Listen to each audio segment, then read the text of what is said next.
تخنیک او مسلک دی زینت دی ځوان زحمت پر اختیار دی عزت دی ځوان تعبیر د تصویر تنویر دا مسیر مبهم. بسم الله الرحمن الرحیم. د تخنیکي او مسلکي زده کړو ملي ادارې د ماښام 9 بجو خبري ټولګې ته ښه راغلاست. نن دوشنبه د 1403 لمریز کال د چنګاښ میاشتې 11 نیټه ده. په سر کې د خبرونو سرټکی. د میدان وردګو ولایت د مرکز تخنیکي انسټیټیوټ د محصلینو د عملي زده کړو بهیر د تخنیکي او مسلکي زده کړو ادارې رهبري غونډه جوړه شوه او د ادارې او مدیریت د روزنیز پروګرام د لومړي سمستر د ازموینې لړۍ دوام لري. زه مرتضی احمدی یم. د خبرونو پایل.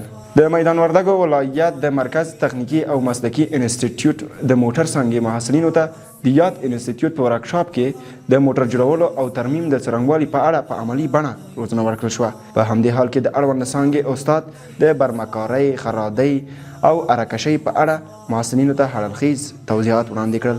د موټر تخنیک څانګې محصلین عملي فعالیتونه د خپلو زده کړو لپاره ګټور ګڼي او د عملي زده کړو په برخه کې د مسؤلینو له هلو ځلو څخه قدرداني وکړه.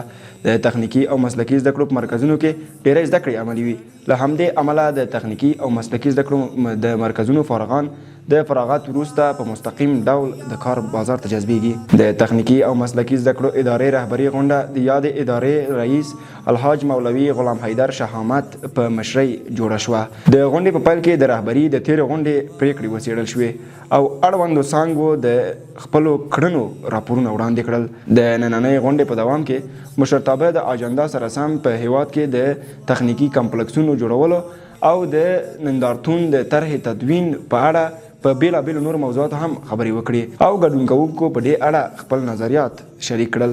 دغه راز د رهبري غونډې په پای کې ښاغلي مولوي شهامت د یو لړ موضوعاتو په اړه د تخنیکي او مسلکي زده کړو ادارې اړوندو ریاستونو ته لازمي هدایات او لارښوونې هم وکړې او د ولایتونو د تخنیکي زده کړو امریتونو مسؤلین د ادارې او مدیریت د روزنیز پروګرام چې د مجاهدینو لپاره په لار اچول شوی د لومړي سمستر د ازموینې د دوام خبر ورکوي.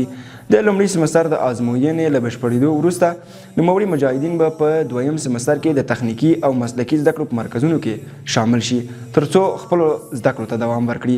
د یادولو وړ ده چې مجاهدین د هغې طرحې پر بنسټ چې د تخنیکي او مسلکي زده کړو ملي ادارې لخوا چمتو او د ریاست الوزرا مقام د دفتر لخوا منظور شوی مجاهدین په ټول هیواد کې د تخنیکي او مسلکي زده کړو په مرکزونو کې شامل شوي ترڅو خپلو زده کړو ته دوام ورکړي. د تخنیکي او مسلکي زده کړو ملي ادارې د ماښام 9 بجو خبري ټولګه همدلته پای ته رسیږي. تر بیا چې زه مرتضی احمدي ستاسو درانه چوپړ ته حاضرېږم. تاسو ټول په لویه بخښونکي خدای سپارم. له ملتیا مو مننه.